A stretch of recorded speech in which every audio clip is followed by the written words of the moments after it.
Hello and welcome to What Would Jane Do? My name is Julia Golding. I'm an author, but I'm also a passionate fan of Jane Austen's books. And I'm joined by my good friend Katie Macfarlane. For those of you who are watching this, you'll see she's dressed up, but I will describe in a few words that Katie has come in her mob cap and a very pretty dress, actually. Is this like a ball dress? This is my Bridgerton inspired, or about as Bridgerton as I'll ever go. Chintz. It's a sort of grey blue chintz pattern with lots of pink and flowers all over it. So it's Okay. about as bling as I get. And I'm wearing a diamond brooch and diamond earrings as well. So it's a little bit of a Featherington feel. Yes, Yes. Fotherington-esque. Yes.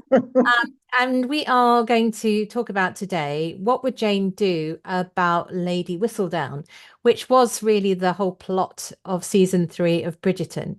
But we'll start for those of you who have just tuned in to hear what we think about this last season, which you may already have watched, to sort of give our thoughts. So first of all, Katie, are you we've touched on it before, but are you you look forward to Bridgerton, or is it gritted teeth Bridgerton? Well, as usual in our household, as I am a woman of my own opinions, my husband absolutely hates Bridgerton with a passion. You can't even mention the word without him gritting his teeth and fire glowing in his eyes. And Yeah. I like Bridgerton, or really enjoy Bridgerton for what it is, which is a Regency melodrama fairy tale, and I have no problem separating fact from fiction. Whereas I think Richard worries intensely that people will think what goes on in Bridgerton actually happened in history. So he has difficulty with people romanticizing history in the extreme and portraying it as it maybe wasn't. I think it's so unsubtle that it doesn't really fall into that. So I think I probably watched the first season with my husband, but I've stopped doing that because he doesn't particularly like it, and I enjoy it more if I'm watching it without him, to be honest. Would you describe Bridgerton as a guilty pleasure, Julia? Well, no, because I got an excuse because I knew I was going to do this podcast. So it's work. Research, It's really. work. No, I'm interested in not guilty about it. I No. do. So let's go into actually how this series works. So we're starting on the fairy tale version of the Regency. I actually spent this morning watching some of the behind the scenes videos just to sort of look at how the set designers and the There's an awful lot of work that goes into these. I mean, you yeah. could describe the dresses in Bridgerton as haute couture, couldn't you, really? Yeah, so that was interesting. So the not set designer, the clothes designer, because they were dealing with a larger, fuller, Rubenesque, shall we say, Yeah. lady as Penelope Featherington, Mhm. they were trying to give her a waist because because of her sort of Otherwise, you tend to look very top heavy, don't you? yes, because In she's a got Grecian she's well style. endowed and yeah. So the Yeah. Regency suits those who are kind of tall and thin with a nice curved bust, but not too much. Um, and the corset maker, who's done an amazing job, said Mm. that he went to the 1950s for like Marilyn Monroe Yes. for inspiration. So if you look at her wedding dress, for example, it's a sort of version of a 1950s dress, Yes, whilst it's very retaining a sculpted, isn't soupçon, a little suggestion. it? And that's all fine. And they were talking about in the set design of Regency dialed up to 11, and be presumably the top of this scale. So they all know that. And they talked about it being pumped up Regency. So Yeah, very much they know so. what they're doing and they're not pretending to anything vaguely historical. I also was shocked when they actually gave it a date. So they in the balloon episode they said it was 1815.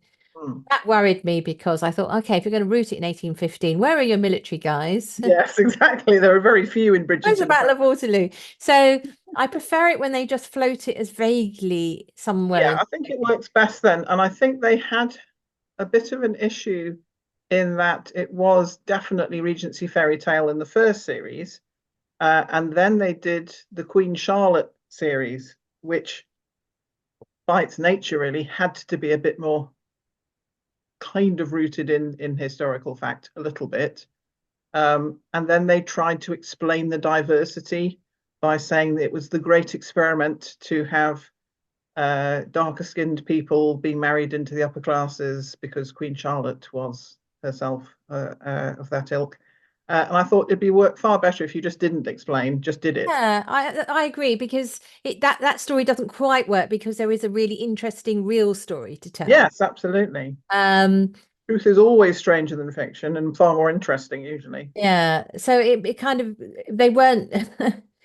I thought, I agree with be you. like the royal family, don't explain, don't complain. Just say this is our reality in the bounds of this story.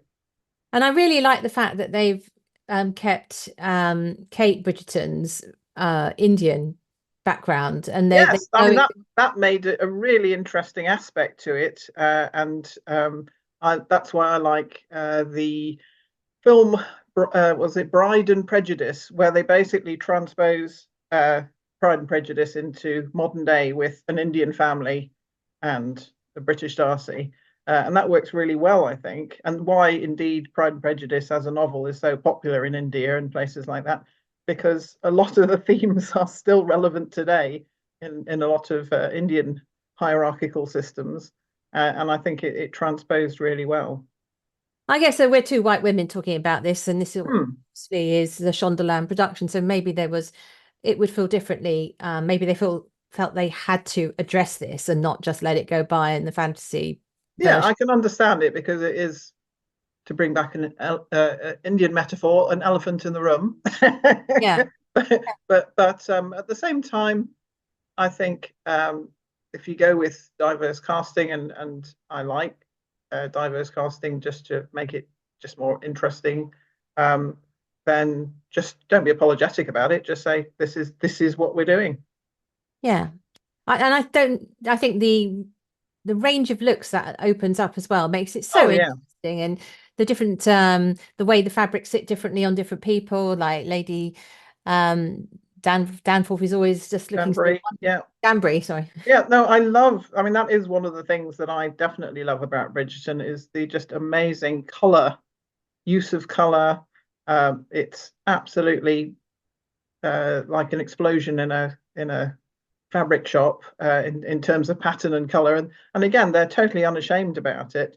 They just really go for it. And it can sometimes almost be overwhelming, and people saying, why is that person in the Regency got enormous sleeves, almost like wings coming off her shoulders? But at the same time, it's fun, it's playful, and you can tell an awful lot about a character by the use of the color that they use. For example, um, people probably don't even notice it, but Penelope goes gradually from the acid yellow of the Featheringtons to the softer blue of the Bridgertons over the course of several series. So she starts off very acid yellow, and then on partnering up with the Bridgerton, all her color palette goes softly blue or purpley or blue, and a mixture of or green, as a marriage of yellow and blue. So that's it's you can cue people to things with subtle uses of color, but I think they have a lot of fun with color in the series and also in the backgrounds as well. Again, the use of color signifying a very sort of powerful, rich, lush background. There's some beautiful color palettes in the series. Yeah, and they obviously check the match between the householders and their wallpaper. Yes. There's often they've obviously some where they're not using a set but using some stately home Stately background. homes. They often do that. Um, so we're fine with that. So we're not going to be here as purists saying pish No. tosh. For me, if you're wanting a sort of Jane Austen allowance for this, it feels very theatrical. So it feels like the Drury Lane version of its Oh own. yes, definitely. So, the set designers have all come out of Drury Lane. It's like the pantomime season, and off we go. And the do look a bit like pantomime characters because you know who's good, you know who's bad.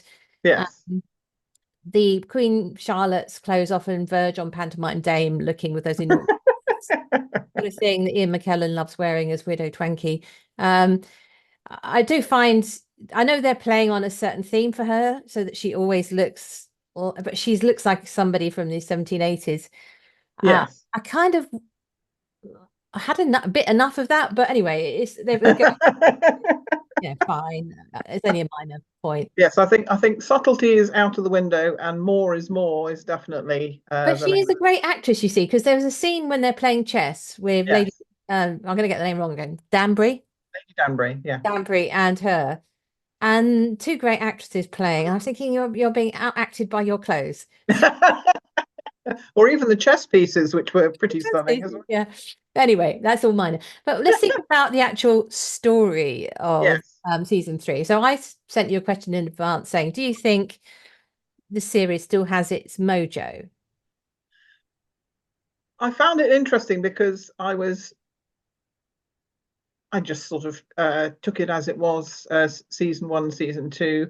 It started off being quite unique in what was going on as a TV series. I mean, if Mm. you had told me a few years ago, before Bridgerton came on the scene, that millions, literally millions and millions of people would be hooked on basically a Regency fantasy soap, I would have said that would be for a very niche audience. I would have found it quite hard to believe. But then again, millions were hooked on the 1995 Pride and Prejudice Sunday drama series, which again you wouldn't necessarily have thought of. And I think they both offer very different viewing pleasures. Um, but I think, as I've said before, I think Bridgerton came along at exactly the right time to launch it, which was after a year of absolute austerity, gloom, doom, everybody, wondering if the world was coming to an end after COVID. And it hit at Christmas time, the absolute darkest part of the year. And it just burst onto our screens with fantasy, color, romance. It was just the right antidote to all the doom and gloom of the year before. And I think people embraced it because of that. And it was just what people needed. And as I've said before, when you have periods of great hardship, like the Great Depression, you had an explosion of amazing musicals and Mm. fantastical films coming out in reaction to that. Whereas usually, if things are going quite well, the thing in vogue is gritty dramas when people can handle a bit of grim reality. Whereas you need the opposite of that when things aren't going so well. So I think it definitely hit at the right time, and people sort of took it to their hearts because of that. And I think it's just great fun. So I think series one, series two, more of the same. It had romance, a little bit of spiciness to entice people, lots of color and vibrancy, and just soapy storylines. With characters in jeopardy and then being resolved and having a happy ending, hopefully at the end of it.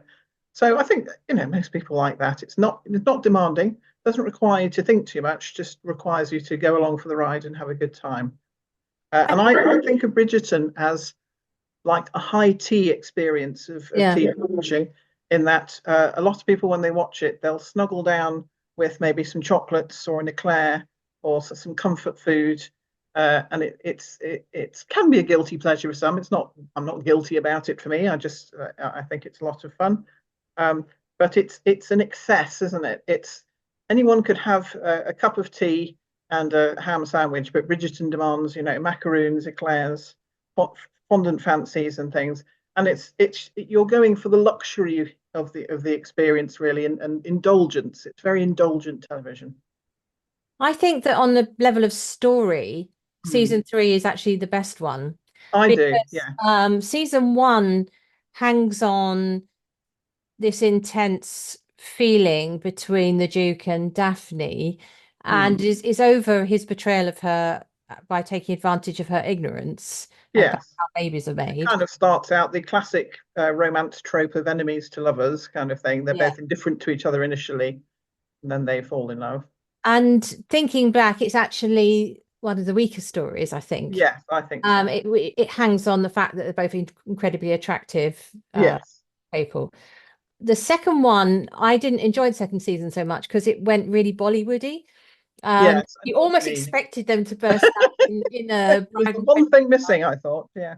Um, and I didn't enjoy it as much on the level of story. I thought the No, acting Anthony was a great. bit too intense. You know, it was such a brooding hero. They just thought, give it a rest after a bit. Yeah.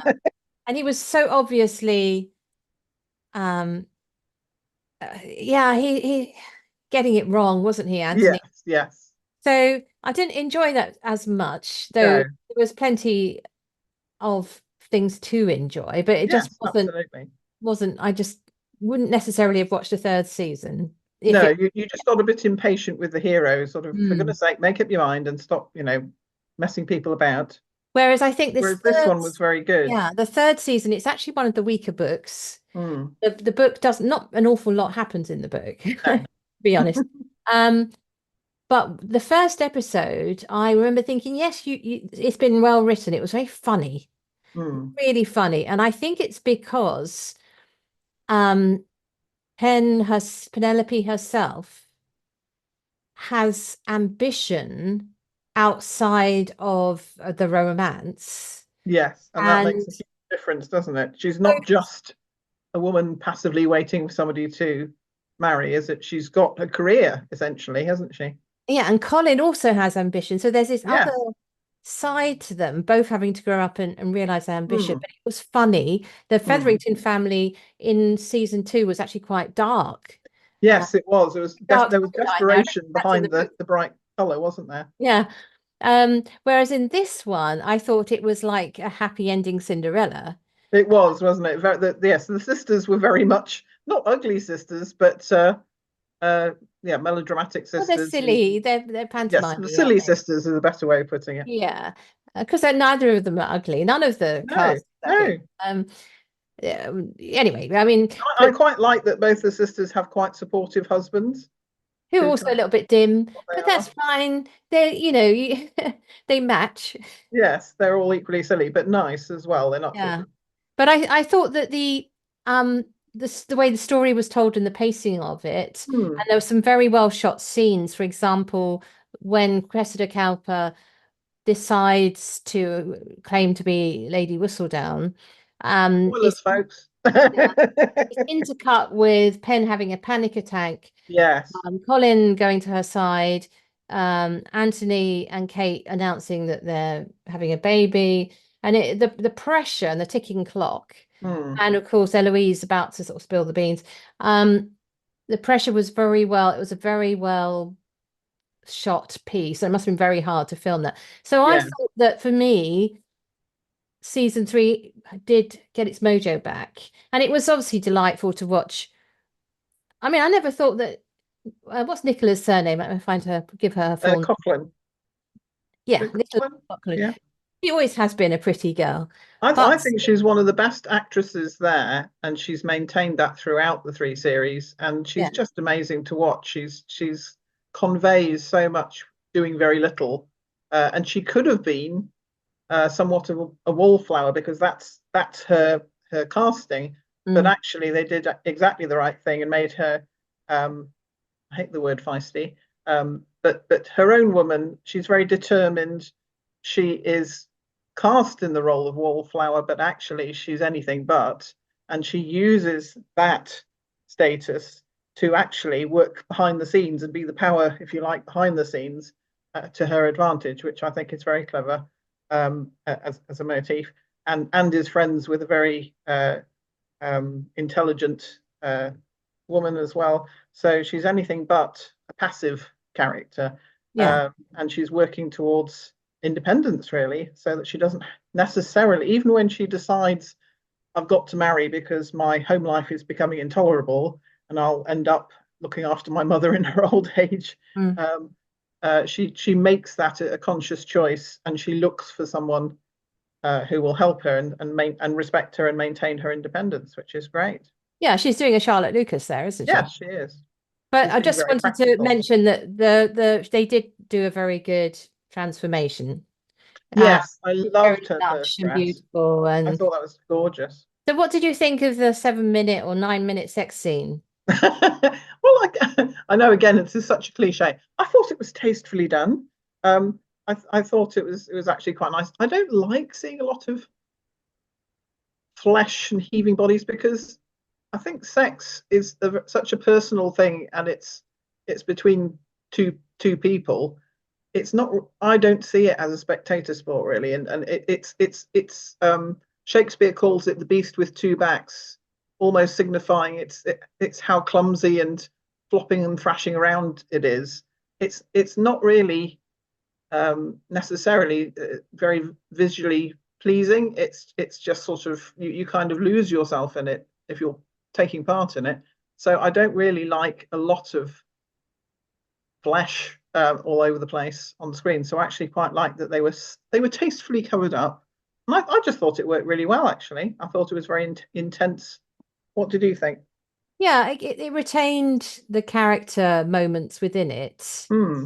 Um, and it did seem a sort of coming together of an equal. Yes, which was Though nice. one was more experienced than the other, the man, and it was nice to see a larger lady be filmed rather than some scrawny lady, Yes, So absolutely. that was good. But it did go on a while, and I read one comment. I don't know where it was now. Somebody said, "Oh yeah, went out to make a cup of tea and came back. They were still going." So Well, I suppose it's a culmination of three series of longing glances, at least on Penelope's yeah, part, but it anyway. came at a strange. It was like at the beginning of the second. Yes, it was sooner than you thought it might occur Yeah. because they hadn't Because got married the yet. actual really interesting thing for them isn't seeing them having sex, which for me, I always get the sort of, is this pornography basically? I mean, it's probably not. Yeah, I really, I haven't it watched. it kind of slows down the plot. Let's face it. Yeah. I'm all in favour of, just falling onto a bed, curtains closed, and then they get up the next morning, and you've kind of got through that bit. But I think it's necessary to the plot, and definitely necessary to show that women of all shapes and sizes are attractive and Yeah. are and Of can be course, she's sexy, and I think it did gorgeous. very well in that. Yeah. But if you're not careful, it can bog the plot down too much, and you just say, "I'll go off and make a cup of tea" at this point. I'm hoping there are some larger ladies out there who are saying, yeah, look how wonderful she looks. Yes, let's With celebrate that it. hot guy, let's be encouraged. So yeah, fine. It was only really that one episode with they had a Yeah, few other yeah. people having, there was Benedict going off having his orgies. That was an interesting minor storyline. What they didn't go as far as showing, they suggested the threesome, Yeah, but again, I don't think they needed to go into enormous detail no, on that. They showed enough for you to get the idea of three people enjoying each other, and that's great. So it set so up I saw it his as much as I story. wanted to. Yeah, it set up his story because those who've read his Yes, story know that he finds the lady, if they're the going to Silver go, Lady. who's a maid at a house where an orgy is happening. Yeah. Uh, and you could do a really good, interesting Me Too thing on that because her situation is Mm, being, regarded as being available because she's the anyway. That's sort yeah. of future season, but I hope they really do an interesting Me Too I thing on. really hope they do and don't sort of. Well, I'll be interested to see what they do because they could go in so many different ways with that. I think a lot of fans of the Bridgerton books are really looking forward to that one because it is the classic sort of Cinderella, they meet at a masquerade ball kind of thing. And just like Cinderella, he doesn't recognize her once she's got her bling and makeup off, Yeah. initially, at least in the book. So that's quite funny. But yes, as again romantic trope, sort of meeting in glamorized circumstances, and then he loses her and has to and looks all over for her. It's So even I got think the there's a lot shoe. of It's even got the shoe story. I mean, it's so yes, it Cinderella. I mean, has. purposely Cinderella, um, Yes, in the Julia Quinn version. Okay, so right, fine. I think I gave this 8 out of 10 for yeah, Bridgerton. I would agree with Last that. season was 6. First season was kind of 7. So Yeah, for me, yeah. it's been the best of the three, which I'm surprised because I knew that I didn't particularly like the book that much. Um, I think they did a great job on it, and no doubt Mm, down to really excellent writing from the writing team yes. and to the actors who did a great job. Yes, because it doesn't matter how much bling you throw at the screen, if the script isn't there, you're just going to be watching a lot of pretty pictures. It has to have a heart to go with the the beautiful setting. Otherwise, you're just not engaged with the characters. You're not rooting for the characters. You don't really care what happens to the characters. And I think we've all seen film and TV like that, where they've thrown an awful lot of money at the screen, but it's a very poor or weak script, and you just feel very dissatisfied, like you were turning up to a banquet and the food's really tasteless. Rings of Power has that problem for me. But anyway, that's another. Yes, me too. Funny you mentioned that. Anyway, I've done podcasts on that in another guise. But anyway, so going back to our theme of Jane Austen, of course, and my question, what would Jane do about Lady Whistledown? What I mean here is gossip. Is it a good thing? Is it a bad thing? Is it something to be punished or rewarded? So let's first of all think about the real Regency society, not the fairy tale version. Was there a real Lady Whistledown in Jane's era? And I've come across one really have you? Yeah. Yes. I'll put the link to the article in notes. So this wasn't my work. It was the Austen Variations website that had this. They mentioned Theodore Hook, who set up a paper like Lady Whistledown called the John Bull. Oh yes, I've heard of that. His identity secret. Because he was essentially spying on his friends and connections. Of course. So it's a male Lady Whistledown, and he was doing this because he was hard up. So very, very similar to Penelope Featherington. Absolutely. So I'll put if you want to find out more about this chap, I'll put the link in the show notes so you can find the. And I know that I've read several newspaper articles of the period with scandalous tidbits in them. And it's always amusing how they attempt to protect the names of the people they're chatting about by, Lord S and Lady D underline, so we're not actually telling you their names, but you can kind of guess. Yeah. And that was with Caroline Lamb's famous Romana Clef, basically lampooning a lot of Regency society. She sort of did very thin covers of caricatures of people, and the joy that obviously why it sold like hot potatoes was everybody was trying to see if they could recognize who she was actually talking about. There was one exception to that sort of the dash thing, which was if you got as far as a legal proceedings. So, for example, the Duke of York had his love letters read out in court. Oh yes, that's a terrible scandal. The Elgins, who I'm interested in because they're central figures in my next novel, a divorce and a couple of legal trials actually, and because you're getting testimony from servants to try and prove that adultery had happened, and it's being reported with full names because it's a court proceeding. It meant that the press of the time and all the sort of scurrilous songs and things, they could print the full name. So yeah, you didn't want to end up being part of a divorce proceedings because your name would be dragged through the mud. Yes, absolutely, and be blackened forevermore, and nobody would receive you after that because they didn't want to be tainted by a scandal either. And of course, it's a smaller world of the fashionable world where it's happening. So your thing about the S dash, everyone knows because it's the equivalent of your high school of society, isn't it? Yeah, it's that kind of world. So the other place, of course, where gossip happens, I mean, everywhere, but also when we think closer to Jane's books, we've got the village level of gossip where word goes round. And so let's turn to gossipers in Jane's book.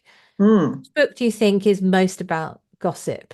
Well, I was having a good think because initially I was thinking, the obvious gossip that springs to mind is Mrs. Bennet in Pride and Prejudice. You just think of her as a very gossipy woman. But the more I thought about it, the more I realized that Austen uses gossip as a very clever way of drawing in the reader, because everybody loves a good gossip, but also moving plots on as well. And so it can be very clever way of conveying a situation to someone under the guise of gossip. So Mrs. Bennet basically opens the proceedings, doesn't she, of Pride and Prejudice by saying Netherfield Park is let at last.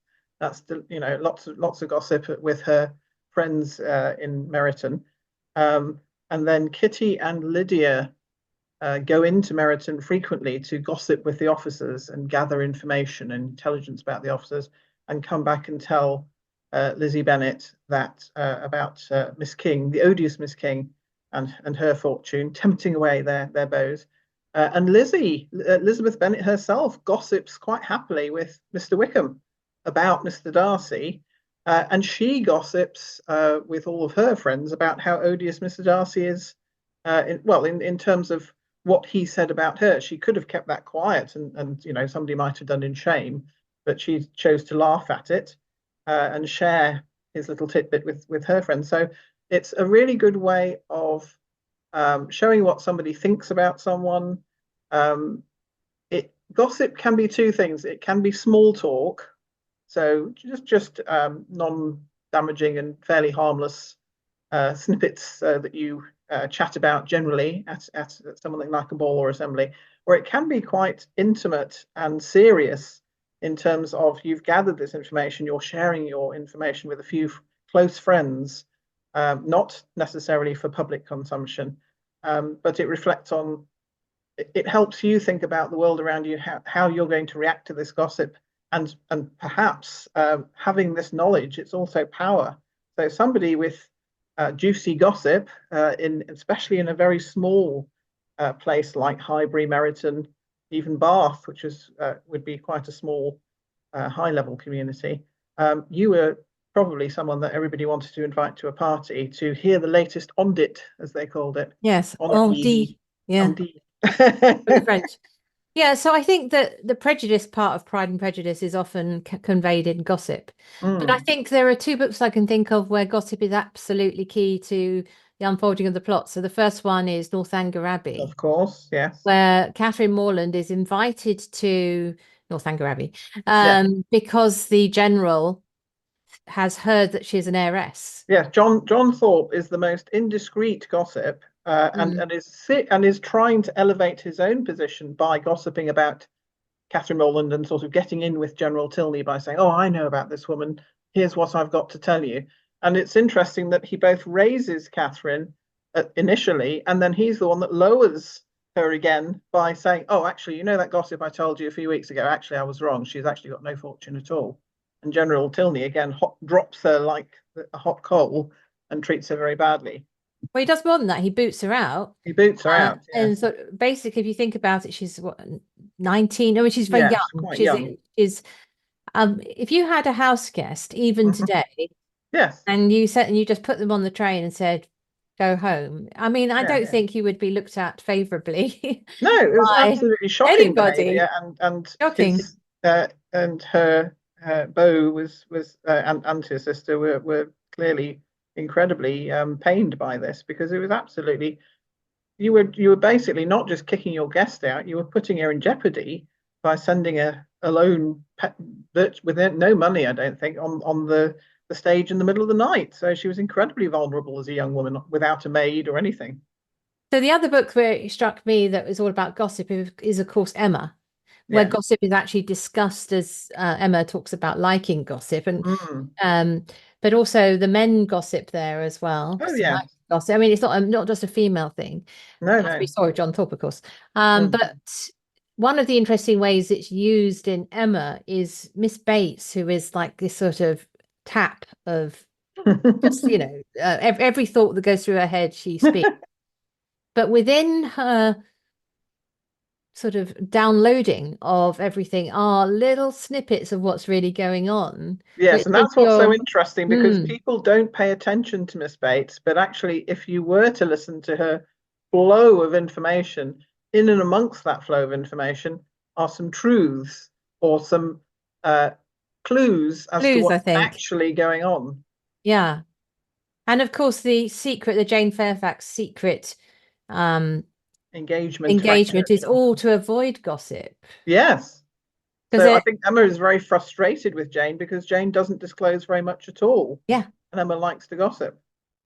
So there is, going back to my question about is it a good or a bad thing? I think there is one of the positive parts of a gossiper or a person who chats Yes. is they would be regarded as open, Mm. and that's a virtue, Open and entertaining as well. and Very entertaining. important in those days Yeah. to be entertaining and witty.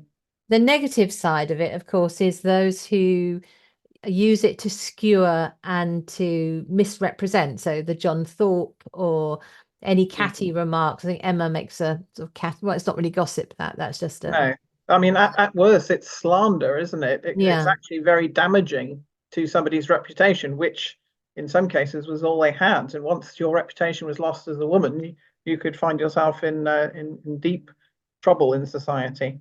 Yeah. So I think it's got the range of, good and bad. But I think Jane Austen herself is not against gossip. No, you only have So to books are look at her basically letters to dialogue, aren't Cassandra they? to see how much. And in fact, I'm firmly of the belief that Cassandra burnt Jane's letters, or some of them, after her death because she probably had a lot of scurrilous gossip in there about their friends and neighbours she didn't want anyone to shed a bad light on Jane, which at the end of the day, they're private correspondence. So she wouldn't have been saying these things for general consumption and she wouldn't have carefully crafted them. She would have just crafted them for the amusement of her family or who she was writing to. But I don't think she wouldn't have ever meant them to be publicized as they would have undoubtedly been if somebody hadn't got rid of them. I think going back to the Lady Whistledown Mm, anonymity version, Lady Whistledown starts out being, well, the way it's described in the series is Penelope Featherington says that she started off as a sort of almost out of a sense of desperation about her situation. mm, And then towards the end, she's using it as a way of seizing her power and making the wallflower or the abused wife or whatever, uh, bringing the other powerless along with her. So she has a mm. sort of journey of growth, but she is quite harmful. Oh, At yes. Well, she uses it almost as revenge on all people who ignore her. And mm, why she's in hot water with her fiance is that she says some uh, things about him that she later regrets because of how he's treated her initially, in terms of she's overheard him gossiping with his friends about, oh, I wouldn't date Penelope Featherington. And she says, right. yeah. Well, I I'm mean, going to write some it's hurtful things about you then. yeah, she's exorcising the sort of hurt, isn't she? Yes, absolutely. But I guess one of the interesting, going back into the Bridgerton world briefly, is what they've done with Cressida Cowper, Mm, who I'd have thought was a Cooper, by the way, just saying, yes. because Cowper is usually Cooper. But anyway, Cressida Cowper in their version, they try and explain her situation, and I think it's very, she's a sympathetic, desperate person. Mm, But there is a thought experiment to run, which is when you get to know about her, like Eloise does, mm, what if Lady Whistledown had said, and isn't it terrible how these rich people are selling off their daughters to these disgusting mm, old men? Shouldn't you be mm. ashamed? And actually defend her so she doesn't have to take the desperate um, choices But that she if she had said that, would anything have changed? People possibly, might have thought, well, yes, she's got a point, but would it have actually changed what would be occurring on a daily basis in society, which was that marriage as a transaction, my youth and beauty and breeding abilities for your wealth and power and status. possibly. Mm. But I think there is a suggestion that the Cowpers are open to public pressure because Yes, they quite send her possibly. away Mm. at the end when she seems to have, disgraced them or made herself unmarriageable or whatever it Mm. is. I don't think that's the last of her. Hopefully they'll I bring her hope back. not. No, In the because book, she is a very good character. she marries some vicious guy, which you kind of think might happen. Yes, Notices yes. No, somebody. I think she's very she's shown as being quite cruel, and her mother telling her basically fight for yourself. That there is only yourself to rely on. Everybody else you step over on the way to the top. And she clearly follows that initially, and is very cruel to anyone she sees as a rival. And I think the influence of Eloise softens her a bit at the start, and then she's quite desperate at the end. So she's willing to again say she's Lady Whistledown, even though she isn't. But again, she shows she hasn't got many resources. She is quite desperate and willing to be as vicious as it takes because she doesn't think she's got support anywhere, and she's probably right. Yeah. So even Eloise can't save her in the end. Yeah. And I imagine It goes back to her bad ways.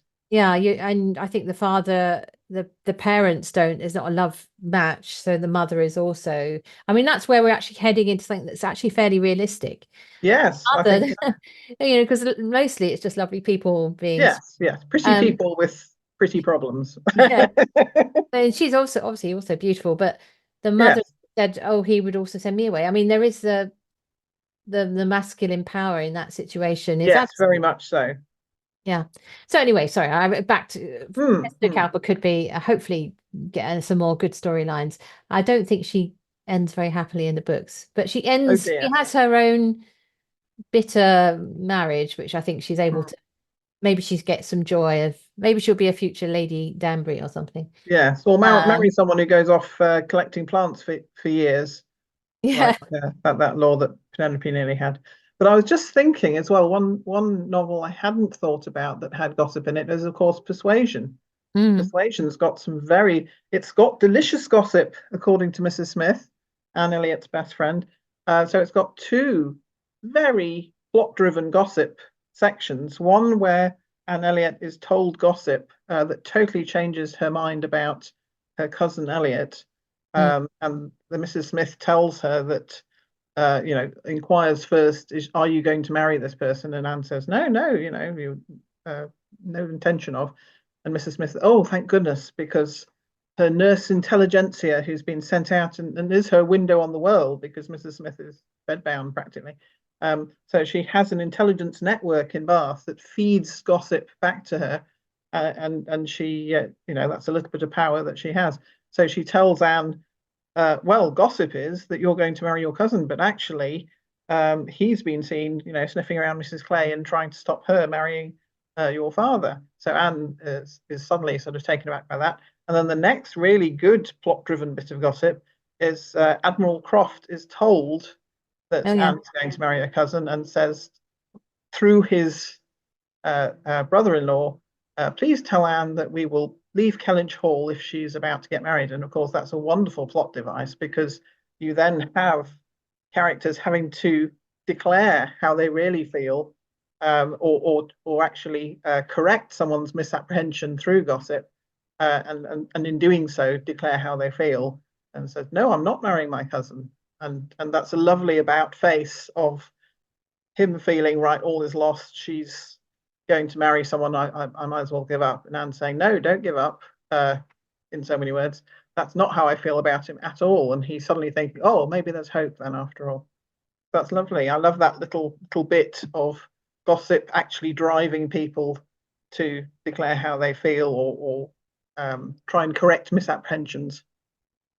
Yeah, so these overheard conversations and Mm, passing on of society information are absolutely key.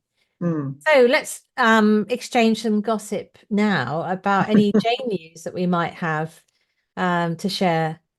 Well, not so much gossip, but there was a party at Box Hill, very reminiscent of Emma, just a few days ago, and it was a mixture of sunshine and showers, apparently, but very successful. So lots of people had lots of fun at that, and there are Regency picnics, balls, events going on. I think partially thanks to Bridgerton into bringing her a fun sort of glamorous period to everybody's forefront. Um, so look out for those wherever you are. Chatsworth is holding a Pride and Prejudice film night, I think, on the 10th of August. And yours truly will be there, swanning around with my dear husband in full Regency regalia to add colour and tone to the proceedings all day. So if you see some Regency people swanning around at Chatsworth on the 10th of August, that will probably be me. Give me a wave. And we will be attending the film as well.